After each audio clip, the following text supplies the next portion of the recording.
তিন কলেজের শিক্ষার্থীদের সংঘর্ষে রণক্ষেত্র যাত্রাবাড়ি, আহত বেশ কয়েকজন, পরিস্থিতি নিয়ন্ত্রণে বিজিবি মোতায়েন।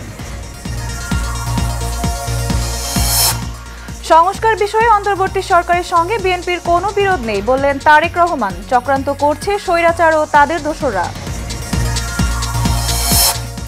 এবং ঢাকায় আগামী 1 মাস অটোরিকশা চলবে, হাইকোর্টের আদেশের বিরুদ্ধে 1 মাসের স্থিতাবস্থা চেম্বার আদালতের।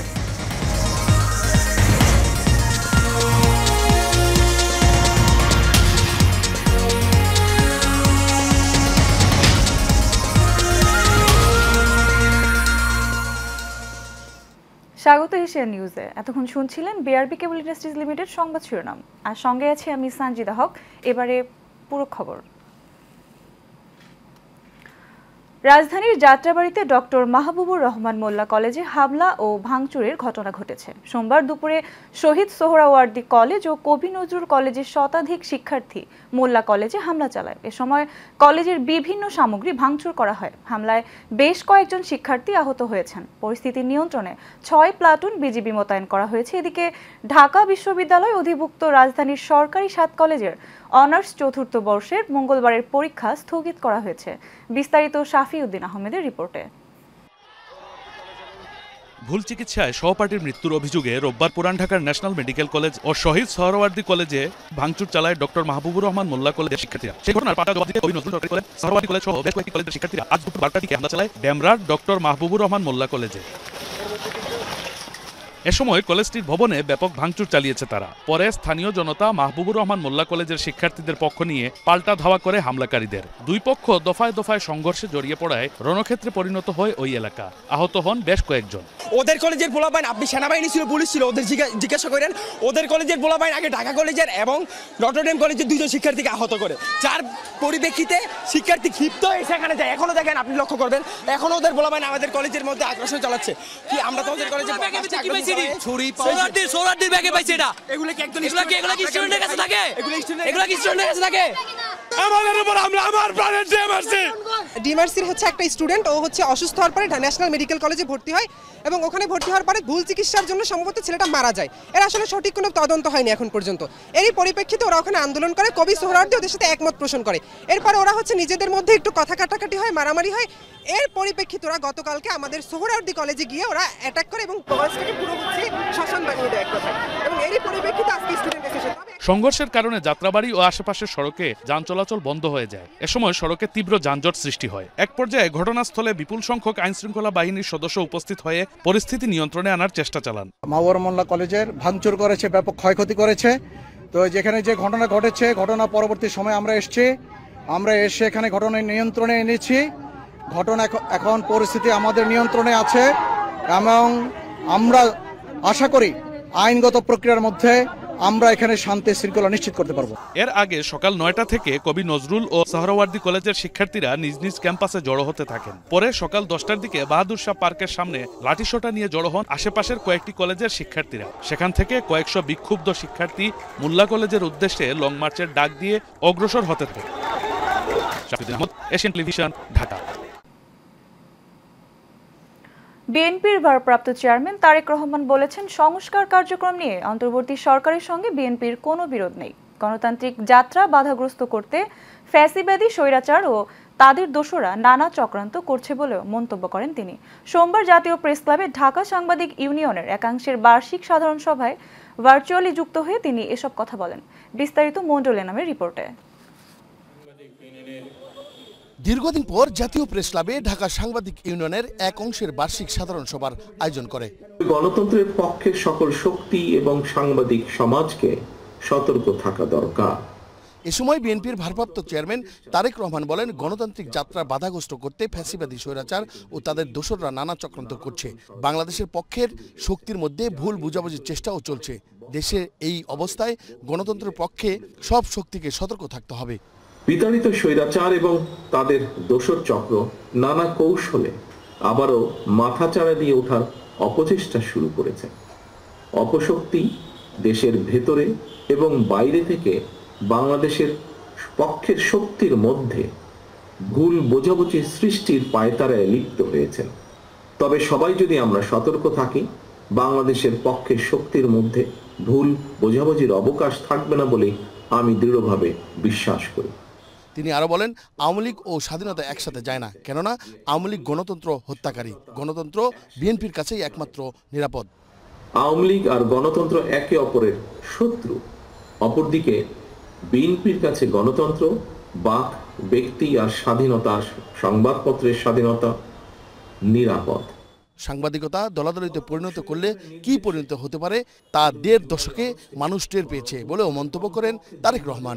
গণতান্ত্রিক সংস্কৃতির সৌন্দর্য, তবে ভিন্ন মত অথবা ভিন্ন দ্বিমতকে শত্রুতা কিংবা নির্লজ্জ দলাদলিতে পরিণত করলে কি পরিণতি হতে পারে গত ১.৫ দশকে দেশের জনগণ এটি হাড়ে হাড়ে টের পেয়েছেন। Mondal Enam, Asian television, Dhaka. ঢাকায় ব্যাটারি চালিত অটোরিকশা চলাচল বন্ধে হাইকোর্টের আদেশের বিরুদ্ধে ১ মাসের স্থিতাবস্থা দিয়েছেন চেম্বার আদালত। এর ফলে এই সময়ে পরবর্তী নির্দেশ না দেওয়া পর্যন্ত ব্যাটারি চালিত অটোরিকশা চলাচল করতে পারবে। সোমবার আপিল বিভাগের চেম্বার বিচারপতি মোহাম্মদ রেজাউল হকের আদালত এই আদেশ দেন। এ সময় মহানগরীতে যত্রতত্র অটোরিকশা চলার সমালোচনা করেন আদালত। এদিকে অ্যাটর্নি জেনারেল মোহাম্মদ আসাদুজ্জামান বলেন, ১ মাসের মধ্যে আইনি কাঠামোতে অটোরিকশাকে আনা যায় কিনা তা নিয়ে কাজ চলছে। এর আগে আপিল বিভাগের সংশ্লিষ্ট শাখায় এ বিষয়ে আবেদন করে রাষ্ট্রপক্ষ। গত ১৯ নভেম্বর হাইকোর্ট সড়ক দুর্ঘটনা কমাতে ৩ দিনের মধ্যে ঢাকার রাস্তায় ব্যাটারি চালিত রিকশা ও অটোরিকশা চলাচল বন্ধে প্রয়োজনীয় পদক্ষেপ নিতে সংশ্লিষ্ট সরকারি কর্তৃপক্ষকে নির্দেশ দেন।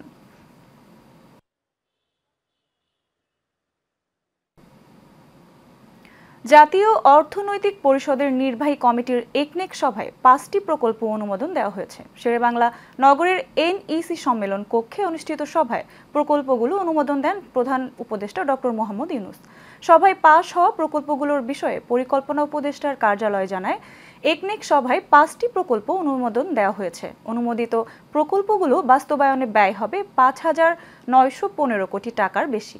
এর মধ্যে সরকারি অর্থায়ন ১,০৯৫ কোটি ৯৪ লাখ টাকা, বৈদেশিক তহবিল ৪,৭৮৭ কোটি ৫০ লাখ টাকা এবং সংস্থার নিজস্ব অর্থায়ন ৩২ কোটি ৫৫ লাখ টাকা। এছাড়া ব্যয় বৃদ্ধি ব্যতি রেখে ২টি প্রকল্পের মেয়াদ বৃদ্ধির প্রস্তাব অনুমোদিত হয়। বাংলাদেশের ইসকন নেতা চিন্ময় কৃষ্ণ দাস ব্রহ্মচারীকে গ্রেফতারের ঘটনায় উদ্বেগ প্রকাশ করেছেন ভারতীয় জনতা পার্টি নেতা ও পশ্চিমবঙ্গ বিধানসভার বিরোধী দল নেতা শুভেন্দু অধিকারী। তিনি বলেন, গ্রেফতারের খবরে তিনি বিচলিত ও চিন্তিত। সোমবার পশ্চিমবঙ্গের শাসক দল তৃণমূলের জাতীয় ওয়ার্কিং কমিটির মিটিং শেষে সাংবাদিকদের তিনি একথা বলেন। এদিকে পশ্চিমবঙ্গের মায়াপুরের ইসকন কার্যালয় থেকে জানানো হয়েছে, ২ বছর আগে চিন্ময় কৃষ্ণ দাসকে তাদের ইউনিট থেকে বহিষ্কার করা হয়। এরপরই তিনি বাংলাদেশে ইসকনের নামে কাজ করতেন। এর আগে সোমবার দুপুরে ঢাকা বিমানবন্দর থেকে চিন্ময় কৃষ্ণ দাসকে গ্রেফতার করে বাংলাদেশ পুলিশের বিশেষায়িত গোয়েন্দা শাখা।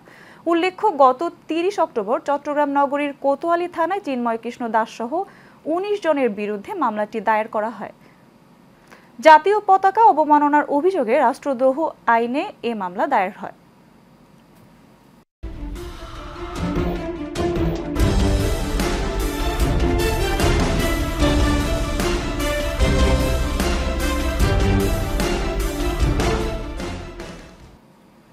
কুষ্টিয়ার মিরপুরে পরকীয়ার টানে মা ও প্রেমিক মিলে হত্যা করে ২ বছরের শিশু ইয়াশিসকে। ময়নাতদন্তের রিপোর্টে শ্বাসরোধে মৃত্যু উল্লেখ থাকলেও সুরহাতাল রিপোর্টে মৃত্যু স্বাভাবিক বলে প্রতিবেদন দেয় পুলিশ। শিশু ইয়াশিসের বাবার দাবি, পুলিশ সুবিধা নিয়ে আসামিদের নির্দোষ বলে প্রমাণের চেষ্টা করছে। হাসিবুর রহমান রিজুর রিপোর্ট জানাচ্ছেন মাজারুল আমিন শুভ। ক্যামেরায় ছিলেন আলামিন খান রাব্বি। গত ৮ জুলাই কুষ্টিয়ার ভেড়ামারায় মৃত্যু হয় ২ বছরের শিশু ইয়াশিসের। ময়নাতদন্ত রিপোর্ট বলছে শিশুটিকে শ্বাসরোধ করে হত্যা করা হয়েছে, কিন্তু পুলিশের সুরাথাল রিপোর্টে মৃত্যু স্বাভাবিক বলে প্রতিবেদন দেওয়া হয়।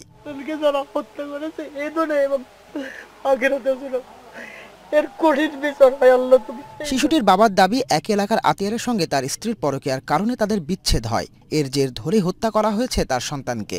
এমনকি আসামিদের বাঁচাতে পুলিশ মামলা ভিন্ন দিকে নেওয়ার চেষ্টা করছে বলেও অভিযোগ তার। কুষ্টিয়া মিরপুর থানার এসআই এমদাদুল হক সাহেব আমার ছেলের হত্যার কারীদের কাছ থেকে মোটা অঙ্কের টাকাকে এই মামলাকে ধামাচাপা দেওয়ার জন্য তাদেরকে ফাইনাল দিয়ে মামলা থেকে অব্যাহতি দেওয়ার চেষ্টা করছে এবং ফাইনাল দিয়েও দিছে।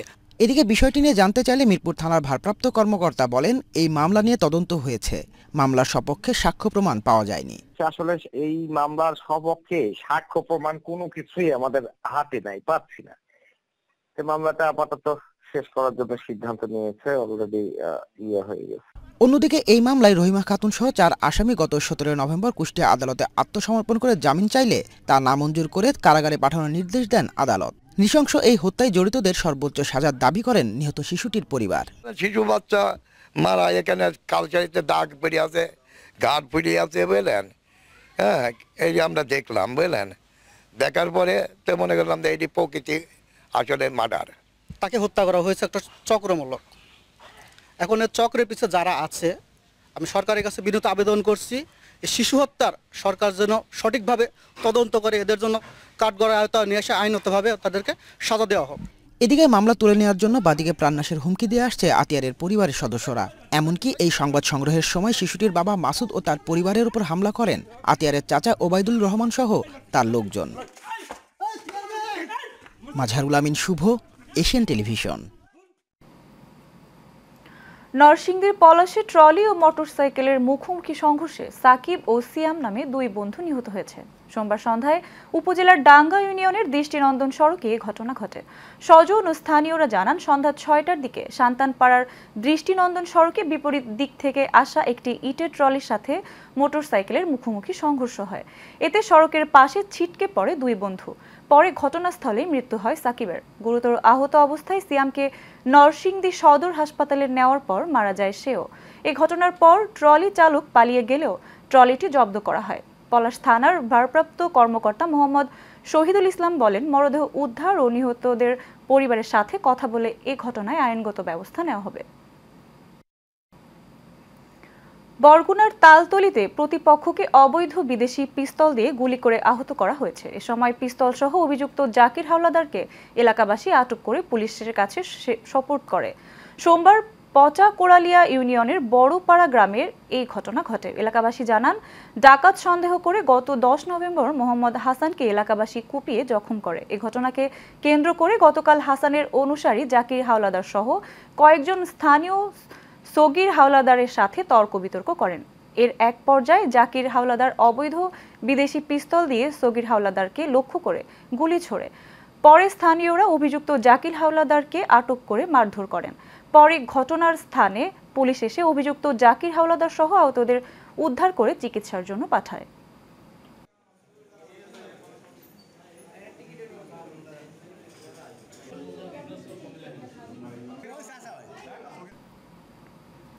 বাংলাদেশ জাতীয়তাবাদী দল বিএনপির কেন্দ্রীয় কর্মসূচির অংশ হিসেবে যুবদল, ছাত্রদল ও স্বেচ্ছাসেবক দলের নেতৃত্বে শরীয়তপুর জেলার নড়িয়া, জাজিরা ও সখীপুরের পথে প্রান্তরে লিফলেট বিতরণ করা হয়েছে। এ সময় উপস্থিত ছিলেন স্বেচ্ছাসেবক দলের কেন্দ্রীয় সাংগঠনিক সম্পাদক নাজমুল হাসান, কেন্দ্রীয় দপ্তর সম্পাদক সহ কেন্দ্রীয় নেতৃবৃন্দ এবং শরীয়তপুর জেলা স্বেচ্ছাসেবক দলের সাধারণ সম্পাদক মোজাম্মেল মাধ্যম।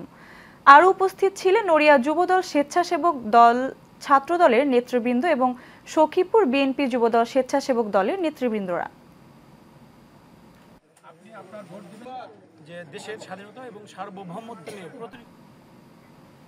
কুষ্টিয়ার খোকসায় বাংলাদেশ গণ অধিকার পরিষদের তৃণমূল গণসংযোগ ও সমাবেশ অনুষ্ঠিত হয়েছে। গতকাল বিকেলে খোকসা ছাত্র অধিকার পরিষদের আয়োজনে এই গণসংযোগ ও সমাবেশ অনুষ্ঠিত হয়। বাংলাদেশ যুব অধিকার পরিষদের কেন্দ্রীয় কমিটির সিনিয়র সহসভাপতি শাকিল আহমেদ তেয়াসের সভাপতিত্বে বক্তব্য রাখেন বাংলাদেশ গণ অধিকার পরিষদের সভাপতি ও ডাকসুর সাবেক ভিপি নুরুল হক নুরু। তরিকুল ইসলামের সভাপতিত্বে অন্যান্যদের মাঝে উপস্থিত ছিলেন জেলা গণ অধিকার পরিষদের সাধারণ সম্পাদক মোহাম্মদ খালেকুজ্জামান, জেলা যুব অধিকার পরিষদের আহ্বায়ক জিলহজ খান সহ অনেকে।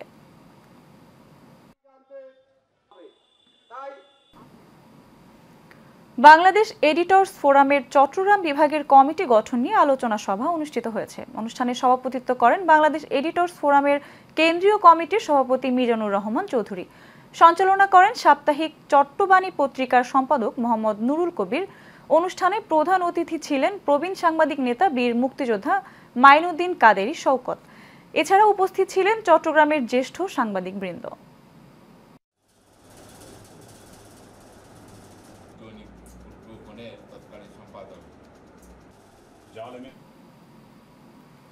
মাদককে না বলি মাদক মুক্ত সমাজ গড়ি এই স্লোগানকে সামনে রেখে নারায়ণগঞ্জের রূপগঞ্জে খামারপাড়া যুব সমাজের উদ্যোগে যুব সংঘ মিনি ফুটবল টুর্নামেন্ট অনুষ্ঠিত হয়েছে। সোমবার উপজেলার কায়েতপাড়া ইউনিয়নের উত্তরপাড়া বালুর মাঠে এই ফুটবল টুর্নামেন্ট অনুষ্ঠিত হয়। এই টুর্নামেন্ট উদ্বোধন করেন কায়েতপাড়া ইউনিয়ন যুবদল নেতা আমিনুল ইসলাম মনির। এ সময় আজিম সরকারের সভাপতিত্বে ও সোহেল খানের সঞ্চালনায় প্রধান অতিথি হিসেবে উপস্থিত ছিলেন নারায়ণগঞ্জ জেলা ছাত্র দলের সাবেক সহসভাপতি আবু মোহাম্মদ মাসুম। বিশেষ অতিথি হিসেবে উপস্থিত ছিলেন নারায়ণগঞ্জ জেলা ছাত্র দলের সাবেক সিনিয়র সহসভাপতি সুলতান মাহমুদ, রূপগঞ্জ উপজেলা স্বেচ্ছাসেবক দলের সদস্য সচিব আলী আহমেদ সহ আর অনেকে।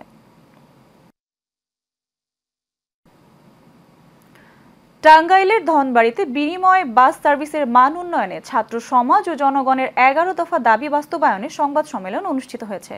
সোমবার টাঙ্গাইল জেলা বাস কোচ মিনিবাস মালিক সমিতির ধনবাড়ি প্রান্ত শাখার দ্বিতীয় তলায় এই সংবাদ সম্মেলন অনুষ্ঠিত হয়। সংবাদ সম্মেলনে বক্তব্য রাখেন বিনিময় বাস সার্ভিস সংস্কার আন্দোলনের প্রতিনিধি মোহাম্মদ সনেট মিয়া, ছাত্র প্রতিনিধি তারেক সিদ্দিক তন্ময়, বিনিময় বাস মালিক প্রতিনিধি মোহাম্মদ আতিক হোসেন কাজল, বাস মালিক প্রতিনিধি মোহাম্মদ সাখাওয়াত হোসেন সহ ধনবাড়ি উপজেলার ছাত্র জনতা ও ইলেকট্রনিক মিডিয়ার সাংবাদিক বৃন্দ।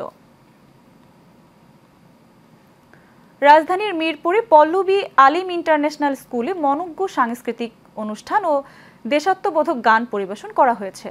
স্কুলের ক্ষুদে শিক্ষার্থী এই গান পরিবেশন করেন। এ সময় বিভিন্ন বিশ্ববিদ্যালয় ও কলেজের অধ্যক্ষ, শিক্ষকবৃন্দ, অভিভাবক ও ছাত্রছাত্রীরা উপস্থিত ছিলেন। অনুষ্ঠানে আগত অতিথিরা এই শিক্ষা প্রতিষ্ঠানের শিক্ষার মান ও শিক্ষার্থীদের সাংস্কৃতিক চর্চার প্রশংসা করেন।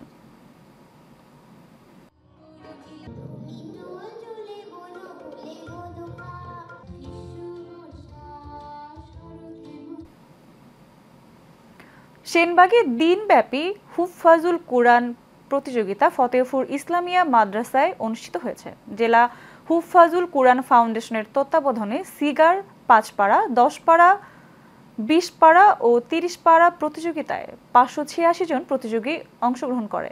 এতে সিগার গ্রুপের 18 জন প্রতিযোগী সহ প্রতিটি বিভাগে বিজয়ী 15 জন ছাত্রকে পুরস্কৃত করা হয়। হুফফাজুল কুরআন ফাউন্ডেশনের সভাপতি হাফেজ মাওলানা আব্দুর রহমান ও সেক্রেটারি বেলাল হুসাইন ফতেহপুরের সার্বিক ব্যবস্থাপনায় অনুষ্ঠিত কুরআন প্রতিযোগিতায় বিচারকের দায়িত্ব পালন করেন হুফফাজুল কুরআন ফাউন্ডেশন বাংলাদেশের চেয়ারম্যান আন্তর্জাতিক হাফেজ কারি আবুল হক, হাফেজ কারি ইউসুফ কাশেমি, হাফেজ কারি আবুল খায়ের সহ আরো অনেকে।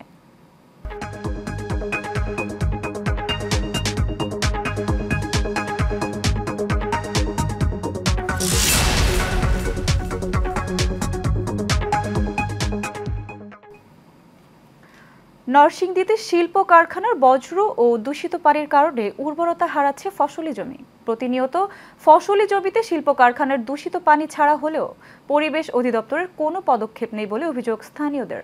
যদিও তদন্ত করে ব্যবস্থা নেওয়ার আশ্বাস দিয়েছে পরিবেশ অধিদপ্তর।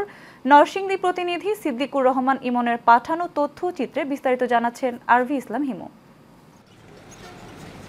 ড্রাইং কারখানার কেমিক্যাল মিশ্রিত পানি কোনো ধরনের পরিশোধ ছাড়াই বেরিয়ে আসছে অবাধে। তারপর ছোট বড় নালার মাধ্যমে সেটি এসে জমছে ফসলের মাঠে। নরসিংদীর সদর উপজেলার পাঁচদোনা ইউনিয়ন জুড়ে এখন এমনই পরিস্থিতি। এমন প্রায় 40টি ড্রাইং কারখানা রয়েছে এখানে, যার কেমিক্যাল মিশ্রিত অপরিশোধিত পানি গেল 4 বছর ধরে ব্যাহত করছে প্রায় 40 গ্রামের কৃষি উৎপাদন। প্রত্যেক বছরই রঙের পানি আসে, এই পানি থেকে জমিনের ক্ষতি হইতেছে, এর থেকে আমাদের জমিনে ফসল হইতেছে না। খারাপ জলের কারণে, বিষাক্ত জলের কারণে বা পানির কারণে আমাদের এখানে কৃষি ফসল আমরা করতে পারি না। নদীতে মনে হয় যে একটা সাপ গুইল আসলো, সেটা বাঁচতে পারে না, মারা যায়। আমরা জমিনে মাছ ধরতাম, মাছটা ধরতারি না, আমরা রঙের পানির ভয়ে আমরা বাইরে থাকতারি না। এই ডাইঙ্গের পানিয়ে হাজার হাজার সম্পত্তি আমার নষ্ট হইতেছে। ডাইঙ্গের পানিয়ে আমি কোনো ফসল করতে পারতেছি না। শিল্প প্রতিষ্ঠানে ইটিপির বাধ্যবাধকতা থাকলেও বেশিরভাগ কারখানাই মানছে না এই নিয়ম। এই বিষয়ে অভিযোগের ভিত্তিতে ব্যবস্থা নেওয়ার কথা জানিয়েছেন পরিবেশ অধিদপ্তর। এসব এলাকায় যে তরল বর্জ্য সৃষ্টিকারী শিল্প প্রতিষ্ঠানগুলো রয়েছে, সেগুলোর পরিশোধিত পানি আলটিমেটলি পার্শ্ববর্তী পুরাতন ব্রহ্মপুত্র নদে পতিত হচ্ছে। অভিযোগের ভিত্তিতে শুধু নয়, আমাদের যে নিয়মিত মনিটরিং হয় সেই মনিটরিংয়ের ক্ষেত্রেও আমরা যদি কোনো ইন্ডাস্ট্রিয়ালিস্টের ইটিপি আছে কিন্তু ইটিপিটি ফাংশনাল নয়, এরকম যদি আমাদের কাছে প্রতীয়মান হয় তাহলে আমরা তার বিরুদ্ধে আইনানুগ ব্যবস্থা গ্রহণ করব। পাঁচদোনা ইউনিয়নে প্রায় 4000 বিঘা ফসলি জমি রয়েছে। এই অঞ্চলে প্রায় লাখো মানুষ সরাসরি কৃষির ওপর নির্ভরশীল। আরফি ইসলাম হিমু, এশিয়ান টেলিভিশন। শেষ করব এশিয়ান নিউজ। তার আগে বিআরবি কেবল ইন্ডাস্ট্রিজ লিমিটেড সংবাদ শিরোনামগুলো জানিয়ে দেব আরো একবার।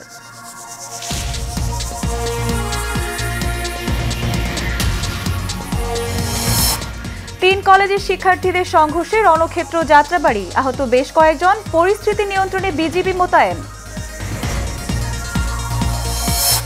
সংস্কার বিষয়ে অন্তর্বর্তী সরকারের সঙ্গে বিএনপির কোনো বিরোধ নেই বললেন তারেক রহমান। চক্রান্ত করছে স্বৈরাচার ও তাদের দোসররা।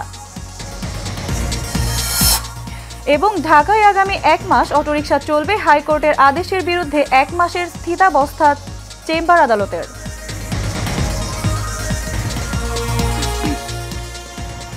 এশিয়া নিউজ এ পর্যন্তই। পরবর্তী সংবাদ দেখার আমন্ত্রণ রইল। ধন্যবাদ সবাইকে।